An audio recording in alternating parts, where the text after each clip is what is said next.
जिस कैप्टन की हैसियत नहीं है कि महाराष्ट्र प्रीमियर लीग जीते, 3 साल हो गया महाराष्ट्र प्रीमियर लीग जब से T20 फॉर्मेट में आ रहा है, 3 साल एक भी बार आपका कैप्टन नहीं जीता है। जो कैप्टन ना कभी विजय हजारे जीता है, ना कभी स्मैच जीता है, उसको ईरानी कप में रेस्ट ऑफ द इंडिया का कैप्टनसी मिला था, वो नहीं जीता है। उसको दिलीप ट्रॉफी में इंडिया सी का कैप्टनसी मिला था, वो नहीं जीता है। वो 5 टाइम्स चैंपियन सीएसके की कैप्टनसी करेगा। उसके फैंस को पूछ लो क्या जीता है एज अ कैप्टन, कहेगा कि Asian games, Mongolia, Nepal, China, इनके साथ जीता है उनके कैप्टन ने। महाराष्ट्र प्रीमियर लीग जीतने की हैसियत नहीं है उसके पास।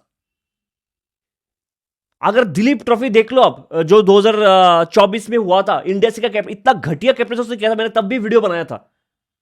वो मतलब 2022 में जडेजा जब कैप्टन बना था सीएसके का, 6-7 मैच के बाद हमें पता लग गया था कि जडेजा का ना बॉल से परफॉर्मेंस है ना बैट से, ठीक है। तो ड्रेसिंग रूम में उसका पैर तोड़ के हमने कहा था इंजर्ड है, उसको बाहर कर दिया था। सेम ऋतुराज की गुद्दी पकड़ के उसको बाहर कर देना चाहिए। 4 मैच है, अगर 4 में से एक भी मैच, अगले 4 में से एक भी मैच अगर सीएसके हार जाता है, Ruturaj should be immediately sacked from captaincy. ऐसा नहीं है कि बैटिंग से अच्छा कर रहा है, कि कैप्टन तो खराब है, बैट्समैन भी खराब है इस फॉर्मेट में अभी के लिए। उसकी वजह से उर्बिल पटेल, अमन खान जैसे पावर हिटर्स का जगह नहीं बन रहा इस टीम में। तो किस हिसाब से ऋतुराज गायकवाड़ है इस टीम में, मुझे ये चीज बताओ ना, किस हिसाब से है। मैं एक बार ऋतुराज गायकवाड़ को बाकी कैप्टन जो है जिसके साथ मैचेस हो चुके इस साल उनसे कंपेयर करता हूं। एक पंजाब वर्सेस सीएसके का मैच, जो लास्ट मैच था सीएसके का, उधर पंजाब के कैप्टन जो बहुत ही छोटा कैप्टन है, श्रेयस अय्यर, बहुत ही खराब बैट्समैन है, उसने 29 बॉल पे 50 बनाया था। 29 बॉल पे 50। और हमारा कैप्टन 22 बॉल पे 28, बाबर आजम का डुप्लीकेट। कल का मैच का कैप्टनसी उठा लेते, कैप्टनसी आप बाहर में जाओ, दोनों कैप्टन की बैटिंग देख लो। रजत पाटीदार कितना, 18 बॉल पे 49, 19 बॉल पे 48। ऋतुराज गायकवाड़, बाबर आजम का सेकंड कजिन, 7 रन बना के आउट होकर चला गया। कैसे कैसे ऋतुराज गायकवाड़ कैप्टन है सीएसके का, जब कहा कहीं पे भी उसका कैप्टनसी, मतलब हर जगह इतना पोअर है, हर जगह। और ये चेंज होने लायक है ही नहीं। मुझे तो बिल्कुल भरोसा नहीं, 1% भरोसा नहीं कि ऋतुराज गायकवाड़ जैसे सीएसके को प्ले ऑफ तक लेके जाएगा। प्ले ऑफ तो लेके जाएगा तो मतलब बहुत बड़ी चीज अगर लेके जाएगा तो। जब से ऋतुराज गायकवाड़ अच्छा बैट्समैन है, टेक्निकली अच्छा है, मैं कह रहा हूं, मैं बहुत बड़ा फैन रह चुका हूं उसका। मैं आपको एक चीज कह रहा हूं, T20 फॉर्मेट आईपीएल बहुत ही सॉलिड, बहुत ही स्ट्रांग है, बहुत ही हार्ड है ऋतुराज जैसे बैट्समैन के लिए। जब से T20 की पिचेस 190 से 220 230 के पिचेस बन चुका ना 2024 से, तब से ऋतुराज गायकवाड़ ने अपने पैंट पे टट्टी कर दिया। He has literally shat his pants. मैं, आप कहोगे वो क्लासिकल बैट्समैन है इसलिए उतना हायर स्ट्राइकर से बैटिंग नहीं कर पा रहा, मैं उसके कोई भी कंपीटिटर्स को उठा लेता हूं जो डोमेस्टिक में क्लासिकल बैट्समैन है, टेक्निक पे अच्छा और टेस्ट बैट्समैन है। आपको यही मानना है ना कि Ruturaj Gaikwad classy, elegant, technically strong batsman. तो जो डोमेस्टिक में जितने भी टेक्निकल बैट्समैन है, क्लासी है, एलिगेंट है, जो आईपीएल खेल रहे हैं, उनको उठा लेता हूं और उनके साथ ऋतुराज गायकवाड़ का कंपेरिजन कर लेता हूं। सब रिसर्च करके आया हूं मैं आज के दिन। देवदत्त पडिक्कल, मानते हो आप क्लासी है, एलिगेंट है, टेस्ट मैच बैट्समैन है, उसका इस साल 201 का स्ट्राइक रेट, पिछले सीजन 151 का स्ट्राइक रेट, ठीक है। और किसको, साई सुदर्शन, मानते हो क्लासी एलिगेंट बैट्समैन, इस बार 156 का स्ट्राइक रेट, पिछले साल 156 का स्ट्राइक रेट। शुभमन गिल, पिछले सीजन 156 का स्ट्राइक रेट, 650 रन उसने मारा था, 156 का स्ट्राइक रेट। और बताओ और कौन है कंपेटिटर, रजत पाटीदार का मैंने बोल दिया आपको, वो तो मतलब बाहर ही है उसके लीग से, ऋतुराज गायकवाड़ की लीग से। 4 बैट्समैन जो क्लासी है, एलिगेंट है, डोमेस्टिक में टेस्ट बैट्समैन माना जाता है कि इंडिया में आके टेस्ट फॉर्मेट में अच्छा करेगा। 4 बैट्समैन का मैंने आपको पिछले 2 सीजन का स्ट्राइक रेट सुना चुका हूं, एवरेज सुना चुका हूं। देवदत्त पडिक्कल, शुभमन गिल, साई सुदर्शन, रजत पाटीदार, चारों ऋतुराज गायकवाड़ से बियॉन्ड एवर फार है, बहुत आगे। एक बैट्समैन बचा रह गया, उसके साथ भी कंपेयर कर लेते हैं। अजिंक्य रहाणे, 37 ईयर्स ओल्ड बुड्ढे के साथ मैं ऋतुराज गायकवाड़ का कंपैरिजन कर रहा हूं, वो उधर भी ऋतुराज गायकवाड़ हार गया। अजिंक्य रहाणे इस साल अभी तक उसका स्ट्राइक रेट है 150, स्मैट में इस साल 161 का स्ट्राइक रेट, आईपीएल 2025 में 148 का स्ट्राइक रेट और 35 का एवरेज था। उठा लो ऋतुराज गायकवाड़ का कोई भी स्टेट 2024 से लेकर अभी तक और स्ट्राइक रेट कंपेयर कर लो, एवरेज निकाल लो 3 साल का मिला के स्ट्राइक रेट क्या है, एवरेज क्या है, और अजिंक्य रहाणे से कंपेयर कर लो पिछले 3 साल का, 2024, 25, 26 का। कर लो। और एक स्टेट्स बोलूं तो और ब्रेकडाउन करूं, अजिंक्य रहाणे 2023 से 2026 तक पावर प्ले में उसका स्ट्राइक रेट 167 से 170 तक रहता है।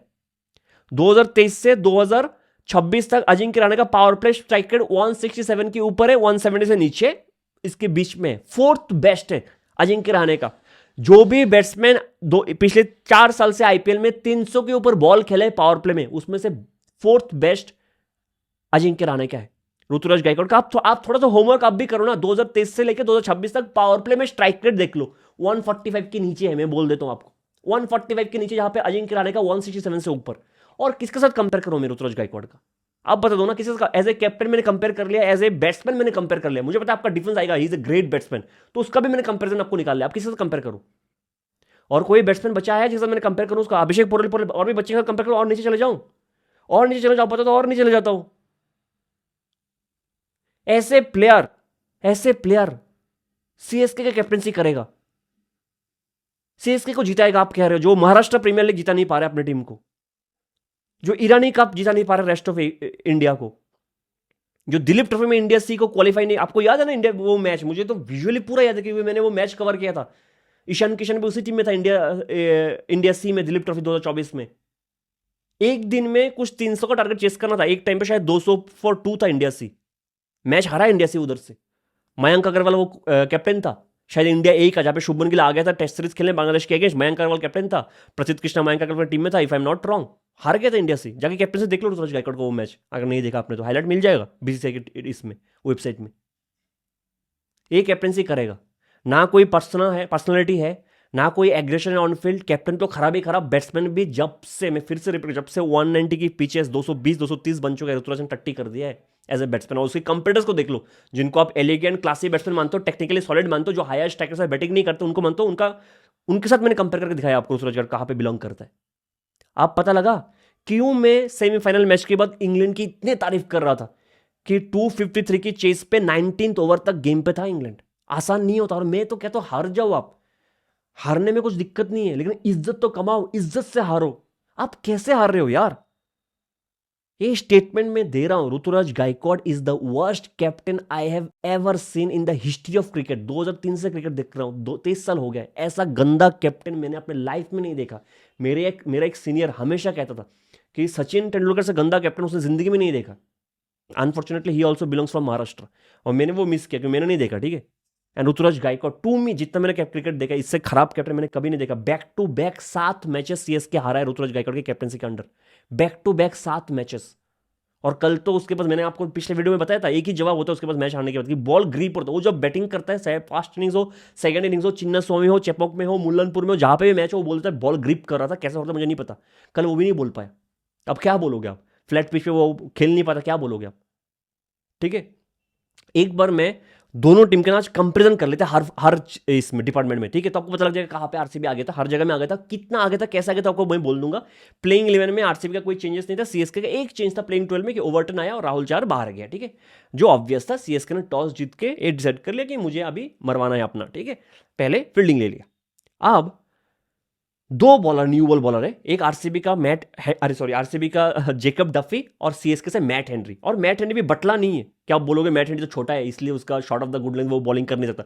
6.2 फीट का, ये भी मैं चेक करके आया हूं, सब होमवर्क करके आया हूं मैं आज। मैट हेनरी भी 6.2 फीट लॉन्ग है, टॉल है, ठीक है। तो ये नहीं कि बटला है, वो ये नहीं, रीजन नहीं बन सकता कि वो shot of the hard length पे बॉलिंग नहीं कर सकता क्योंकि बटला है, ठीक है। अंशुल कमल उससे बटला होकर हार्ड लेंथ पे बॉलिंग करता है, ठीक है। आप डिफरेंस देख लो न्यू बॉल के साथ दोनों टीम का। जेकब डफी आके हार्ड ऑफ द लेंथ पे बॉल डाल के, सीम पोजीशन अगर देखोगे ऋतुराज गायकवाड़ का, स्लिप में फर्स्ट स्लिप की तरफ सीम है, बॉल डाला हवे में, बॉल जाके hard of the good length पे गिर के, shot of the good length पे गिर के बाहर गया, ऋतुराज गायकवाड़ आउट। सेम थोड़ा सा आगे लेंथ को खींचे संजू सैमसन के लिए, उधर से भी बाहर लेके गया, संजू सैमसन आउट। भुवनेश्वर कुमार जो अपने पूरे करियर में न्यू बॉल के साथ पहले फुलर लेंथ से स्विंग ढूंढता है, वो पिछले 2 मैच पे, एसआरएच वाले मैच पे भी सेम किया था, कल भी सेम किया, हार्ड लेंथ से बॉल को बाहर लेके जा रहा है। आयुष मात्रे आउट। न्यू बॉल का जो डिफरेंस था दोनों टीम के बीच, इधर मैट हेनरी कोई भी फेज में बॉलिंग कर रहा है, 3 मैच हो गया सिर्फ फुलर लेंथ पे, फुलर लेंथ पे, फुलर लेंथ पे, स्लॉट पे बॉल। चलो 2-3 बॉल, 4 बॉल, 5 बॉल आपने डाल लिया फुलर लेंथ पे, आपको स्विंग नहीं मिल रहा है, लेंथ खींचो। और सिर्फ न्यू बॉल से नहीं है, मैट हेनरी जिस भी सिचुएशन पे आ रहा है, पोजीशन पे आ रहा है, वो सिर्फ स्लॉट पे ही बॉलिंग कर रहा है। हार्ड लेंथ पे बॉलिंग करके दिमाग में नहीं जा रहा है। पिछले 1 महीने से आप इंडिया में पड़े हो, आपने इंडिया वर्सेस न्यूजीलैंड वाला T20 सीरीज खेला है, आपने वर्ल्ड कप खेला है इंडिया में, आप आईपीएल खेल रहे हो, उसके बाद भी कोई इंप्रूवमेंट नहीं है। ऐसा लग ही नहीं रहा है होमवर्क करके आया मैट हेनरी।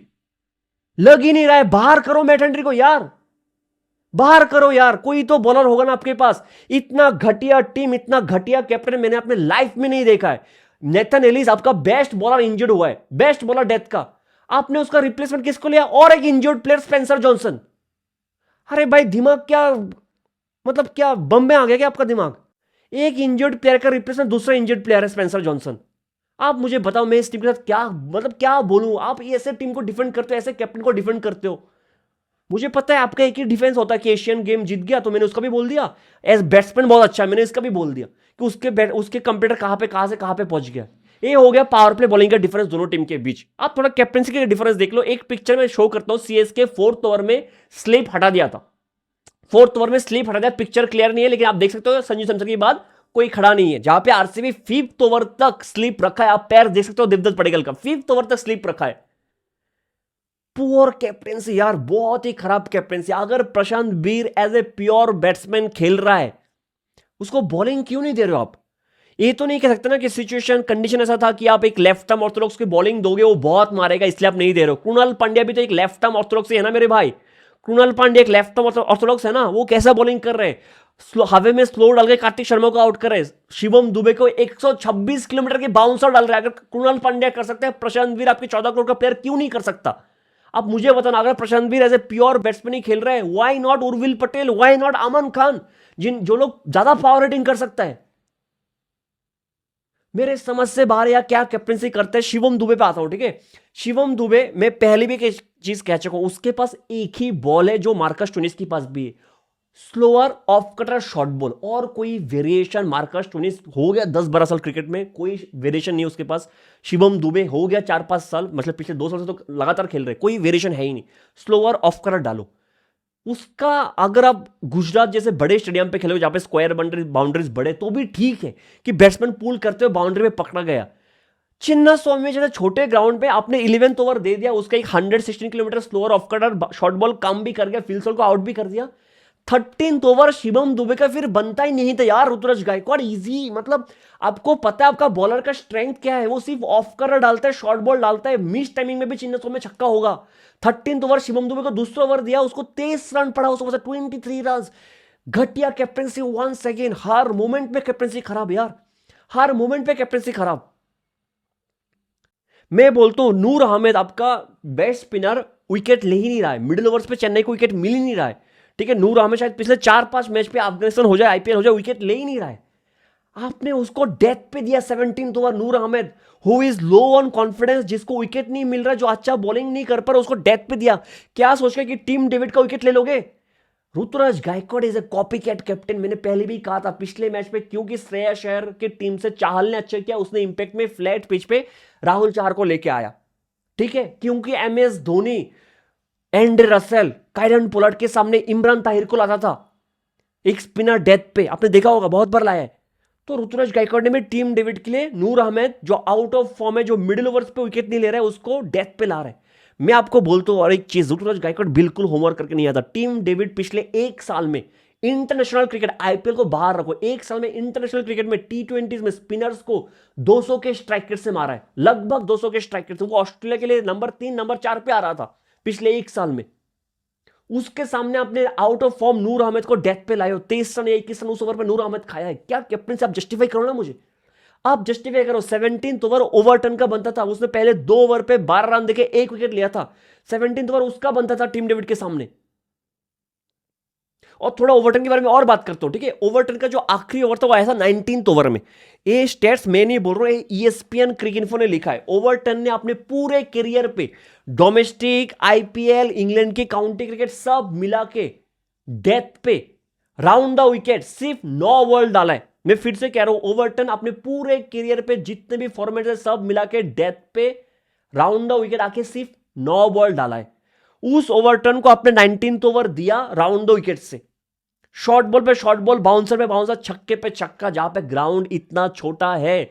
मुझे एक चीज बताओ, क्या है प्लान का पार्ट था? मैं आपको एक चीज समझाता हूं। जैसे कि Tushar Deshpande RR versus GT के मैच पे लास्ट ओवर डाला था, रियान पराग का ग्रेट कैप्टनसी था, लेकिन उसमें उसने तुषार देशपांडे काम करके आया ना, पक्का नेट्स पे प्रैक्टिस करके आया होगा। स्टंपी यॉर्कर डाला। मैंने कहा था कि तुषार देशपांडे पहला बॉल वाइड यॉर्कर के लिए गया था, जहां पे वाइड हो गया था, उसके बाद वो 3 स्टंप के बीच में यॉर्कर डालना था, वो मैच पे नहीं हुआ है, वो नेट पे प्रैक्टिस करके आया है, फिर मैच पे एग्जीक्यूट किया और एग्जीक्यूट हुआ है। वो हर बार नहीं होगा, लेकिन देशपांडे मेहनत नेट पे करके आया है, वो उन्होंने पहले से प्लान किया होगा, ठीक है। वरना कोई भी बड़ा आजकल कोई भी बड़े बड़े बॉलर देख लो वाइड यॉर्कर की कोशिश करते हैं, other than if that bowler is not Bumrah की मिडिल स्टंप पे यॉर्कर डाले, जो तुषार देशपांडे कर रहा था, ब्रिलियंट। क्या ओवरटर्न नेट्स पे डेथ पे आके राउंड द विकेट प्रैक्टिस किया है? नहीं किया, मैं लिख के सकता हूं, नहीं किया है। जो बॉलर अपने पूरे करियर पे 9 बॉल डाले राउंड द विकेट से, क्या वो बॉलर आपको लगता है नेट पे प्रैक्टिस करके आया कि मैं डेथ पे राउंड करके बॉलिंग करूंगा, वो भी चिन्ना में जैसे छोटे ग्राउंड पे मैं ढूंढूंगा बाउंसर, जहां पे एज लग के टॉप एज लग के भी छक्का होगा पीछे स्क्वायर पे, इतना छोटा बाउंड्री है। ऋतुराज गायकवाड़ के पास कोई ऑप्शन नहीं है, कोई प्लान नहीं है, मिल गया बॉलर जिसके हाथ पे दे दो बॉल, दे दो बॉल, एक ओवर बचा ना, ओवर ले ले, बॉल ले, कहां से over the wicket, round the wicket, between the wicket, जो डालना है डाल ले, गांड मारा डाल ले तू, यही है कैप्टनसी उसका। कोई भी पॉजिटिव्स नहीं है कैप्टनसी में, इतना खराब कैप्टन। मैंने दुबे का यूज बोल दिया आपको, मैंने नूर का यूज बोल दिया, मैंने आपको ओवरटर्न का, खलील का भूल गया मैं। खलील का पहला 3 ओवर बहुत अच्छा था, वो न्यू बॉल का बेहतरीन बॉलर, और बच्चे को पता है खलील डेथ पे अच्छा बॉलर नहीं है, चाहे वो दिल्ली के लिए हो चाहे किसी के लिए हो, डेथ का अच्छा बॉलर नहीं है। आप खलील को 4th over, 8th over, 9th over, जहां पे बहुत बड़ा ग्रीप होता, Virat Kohli and Phil Salt was not finding it easy to hit, बहुत बार आपने देखा होगा inside edge outside edge boundary मारा विराट कोहली, उसके बाद जब विराट कोहली सामने आके मारने के लिए ट्राई किया तब उसको रन मिल रहा था। Phil Salt was struggling, Devdutt Padikkal was struggling. तो अगर वो आपका बेस्ट बॉलर न्यू बॉल से खलील है, 3 ओवर अच्छा डाला है, तो 4th ओवर दे दो, 7th ओवर में, 8th ओवर में, 9th ओवर में, 10th ओवर में। खलील को डेथ पे 1 ओवर मिला, शायद वो 15th या 16th ओवर था, उधर खलील ने 19 रन दिए, 21 रन दिए। आप कैप्टन से देख लो यार, कैसे डिफेंड करोगे ऐसे घटिया कैप्टन को, आप मुझे बता दो ना। द वर्स्ट एवर, एवर, इसके आगे कुछ है ही नहीं, ना पीछे कुछ है। Ruturaj Gaikwad is the worst captain ever. मैं थोड़ा सा आरसीबी की बैटिंग पर बात कर लेता हूँ। अच्छा, एक चीज सबने बहुत लोग ये मानना है कि अंशुल कंबोज ने वो नो बॉल डाला, शायद इसलिए सीएसके मैच हार गया, ठीक है। पता नहीं मुझे, ऋतुराज गायकवाड़ ने कल पोस्ट मैच के बाद, मैं अभी सुनना बंद कर दिया उसको, कितना बकवास वो करता है पोस्ट मैच प्रेजेंटेशन में, मुझे सुनना ही नहीं है, ठीक है। क्या ये बोला है? अगर ये बोला तो गलत है। अंशुल कंबोज के नो बॉल की वजह से आप मैच हारे नहीं हो, और अगर वो आउट हो जाता टीम डेविड, फिर भी आप हारते। मैं कहता हूँ क्यों। उसके बाद सीएसके के जो एक काले बाप आने वाला था रोमरियो शेपर्ड, वो आके ना 12 बॉल में 5-6 छक्का वो भी मारता, 250 कार्ड में लिखा हुआ था। 18th ओवर था अंशुल कंबोज का, जहां पे उसने बेहतरीन ओवर था, 4 बॉल पे 6 रन दिया था, और अगर आउट होता तो टीम डेविड का विकेट लेके चला गया था, बेहतरीन बॉल था वो भी। और इनफैक्ट टीम डेविड ने उसको फिस्ट बम्प दिया कि ग्रेट बॉल, ठीक है। वो बॉल पे अगर टीम डेविड आउट हो भी जाता ना, रोमरियो शेपर्ड आता, 5-6 छक्के ऋतुराज के बेडरूम पे मारता। अगर यही विकेट 13 ओवर में, 14 ओवर में गिरता और 6 ओवर बचा था, 7 ओवर बचा था, फिर रोमरियो शेपर्ड आता, तो मैं कहता कि नहीं, इधर से शायद सीएसके मैच जीत सकता था, क्योंकि रोमरियो शेपर्ड शायद 6 ओवर का बैट्समैन नहीं है, 7 ओवर का बैट्समैन नहीं है, वो मारते हुए पहले आउट हो जाता, क्योंकि 2 ही ओवर बचा था उसके बाद। अगर टीम डेविड आउट भी हो जाता, रोमरियो शेपर्ड आपका गान फाड़ देता, सॉरी फॉर माय लैंग्वेज, लेकिन फाड़ देता वो। तो अगर आपको लग रहा है कि अंशुल कंबोज के नो बॉल की वजह से आप हार गए हो, नहीं, ऐसा कुछ नहीं है, आप हारने वाले थे।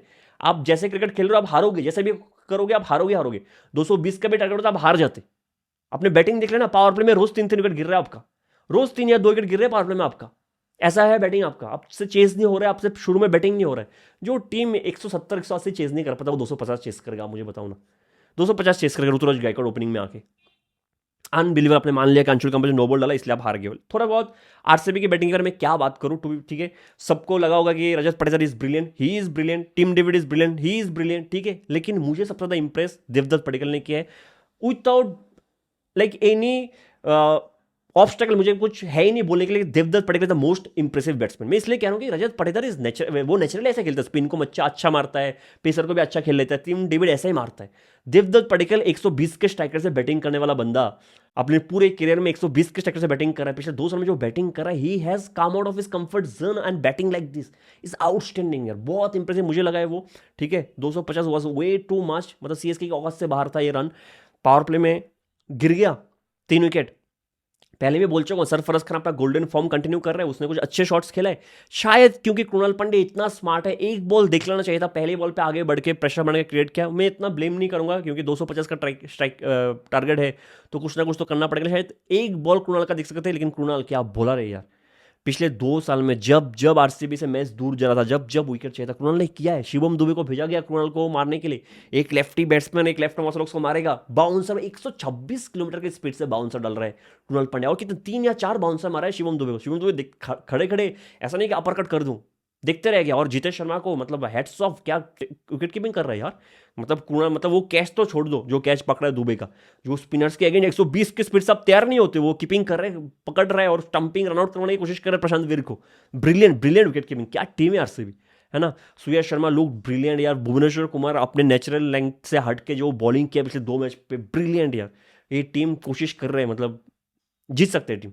ठीक है, जेकब डफी ऐसा महसूस करवा नहीं रहा है कि हेजलवुड मिसिंग है। ठीक है, मैं मानता हूँ जेकब डफी डेथ का अच्छा बोला नहीं है, हेजलवुड आएगा। और मैं पहले मैच की बात भी कहा था, इससे ग्रेट हेडेक कि आप क्या फिल सॉल्ट को बाहर करके वेंकटेश अय्यर को नंबर 3 पे लाओगे और जेकब डफी और हेजलवुड क्या एक साथ खेल सकता है? खेल सकता है, बिल्कुल खेल सकता है। जो बॉल न्यू बॉल से जेकब डफी कर रहा है, हेजलवुड भी आएगा तो मतलब आउटस्टैंडिंग। आपके पास एक लाइबिलिटी रहेगा कि हेजलवुड अपना 4 ओवर 3 ओवर डेथ पे डाले, 1 ओवर मिडिल पे डाले, न्यू बॉल से डाले भी ना, इतना अच्छा जेकब डफी न्यू बॉल से कर रहा है। ठीक है, तो RCB is looking brilliant. CS के बारे में क्या बात करूं, इनका कुछ हो नहीं सकता। फिर से मैं कह रहा हूँ, अगले 4 मैच में अगर एक भी मैच हार जाए तो उसको गुद्दी से पकड़ के बाहर कर दो। ऋतुराज गायकवाड़ को कैप्टनसी से जैसे जडेजा को किया था। डिजर्व नहीं करता वो कैप्टन रहना, कैप्टन बनना। अगर ये सीजन कर भी ले कैप्टनसी, प्लेऑफ में पहुंच भी जाए, फिर भी बाहर कर दो। ठीक है, नहीं होता उससे, कैप्टनसी नहीं होता, वेरी ऑनेस्ट। बैटिंग तो मुझे नहीं लगता कि वो उस टाइप के साथ बैटिंग कर पाएगा। बाकी इस मैच पे और कुछ बोलने लायक है नहीं। क्या मैंने कुछ मिस किया? कुछ मिस नहीं किया, सब मैंने बोल दिया है। तो ये ओवरऑल ठीक है। दूसरे मैच पे आते हैं। आप सोचो मेरे साथ है ना, मतलब आरसीबी ने सीएसके का गैंग बैंग किया और 2 मेरे फेवरेट टीम ने एक ही दिन मेरे साथ गैंग बैंग कर दिया, एसआरएच ने भी। बहुत डिसअपॉइंटिंग परफॉर्मेंस एसआरएच का भी, मुझे लगता है उनका भी खत्म है इस साल, इस season back to back 2 season खत्म है इनका भी। मतलब एक ही पॉजिटिव है एसआरएच के पूरे मैच पे कि रितेश कुमार रेड्डी और क्लासेन पिच पे टाइम बिता रहा है।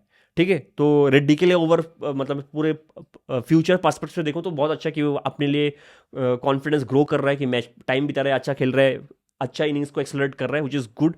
लेकिन ऐसे टारगेट दोगे, इतने कम टारगेट कहाँ से जीतोगे जब जा जो आपका बॉलिंग यूनिट है। ठीक है, ऋषभ पंत को हमने पहले मैच में ब्लेम किया था। 2 ही चीज़ हमने मोस्टली फोकस किया था जब दिल्ली वाला मैच एलजी के साथ हुआ था, कि 2 चीज़ गलत किया था। एक, आपने अपना रेगुलर स्पिनर को प्लेइंग 11 में रखा ही नहीं था, दिग्विजय श्राटी को।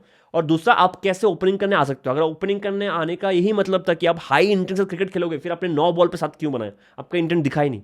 दोनों गलती ऋषभ पंत ने रेक्टिफाई कर लिया है। कल दिग्विजय श्राटी प्लेइंग 11 में शुरू से ही था, ऑब्वियसली बॉलिंग पहले करेगा तो शुरू में ही होगा, लेकिन ऋषभ पंत भी खुद ओपनिंग करने नहीं आया।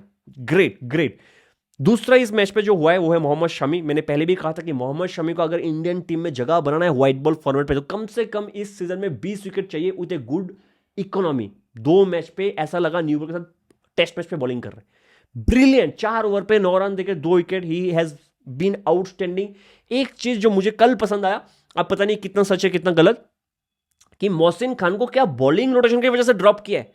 अगर बॉलिंग रोटेशन की वजह से ड्रॉप किया, आउटस्टैंडिंग है यार।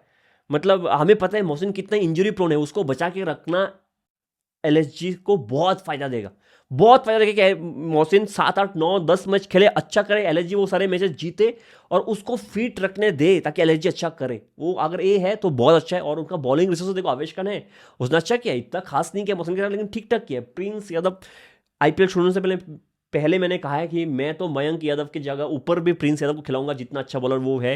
डोमेस्टिक के परफॉर्मेंस, डीपीएल का परफॉर्मेंस अच्छा था, स्मैट का परफॉर्मेंस अच्छा था, और प्रिंस यादव शुरू में बॉल को अंदर बाहर कर रहे हैं। अपने अक्षर पटेल का विकेट देखा, कल अपने ईशान किशन का विकेट देखा, डेथ का बेहतरीन बॉलर है, यॉर्कर से बहुत अच्छे है। तो Prince Yadav has been looking brilliant. LSG के फर्स्ट बॉलिंग यूनिट जो इंडियन कोर है, ब्रिलियंट है। एंड्रिक नोटिया को बाहर किया, तीसरा गलती जो ऋषभ पंत ने रेक्टिफाई किया। तो अगर कोई कैप्टन गलती से सीख रहा है, दैट्स ग्रेट यार, दैट्स ग्रेट। मुझे अच्छा लगा एलएसजी जिस तरह से खेला है। थोड़ा बहुत कंसर्न्स है फिर भी एलएसजी के लिए कि निकोलस पुरन का फॉर्म देखना पड़ेगा मुझे। ठीक है, क्योंकि जब से उन्होंने इंटरनेशनल क्रिकेट से रिटायरमेंट लिया है, हर एक जगह में स्ट्राइक रेट कम है, पावर एवरेज कम है, और अभी तक 2 मैच पे अभी तक कुछ किया नहीं है। कल तो बहुत ही स्टूपिड तरीके से आउट हुआ है, वो मुझे देखना है।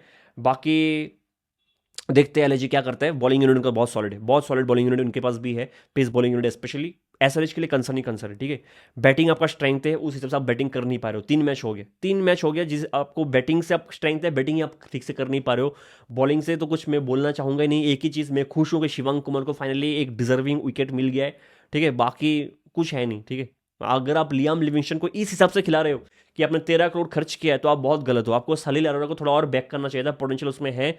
अगर लियाम लिविंगस्टन बॉलिंग से कुछ नहीं करके दे रहा है, बैटिंग से भी कुछ कर नहीं रहा है ना। मैक्सवेल की बात अगर मैंने सबसे बड़ा फ्रॉड किसी को देखा वो लियाम लिविंगस्टन। ठीक है, आप बैक कर रहे हो, देखते वो क्या करता है, लेकिन मुझे ज़्यादा पसंद नहीं आया लियाम लिविंगस्टन का टीम में आ जाना अगर बॉलिंग से आप उतना यूज़ नहीं करोगे। लेकिन बैटिंग इंप्रूव करना पड़ेगा। ठीक है, एसआरएच को बहुत डिफिकल्ट लग रहा है, एसआरएच का भी। ईशान का कैप्टनसी भी थोड़ा मुझे बहुत ही लूज लग रहा है।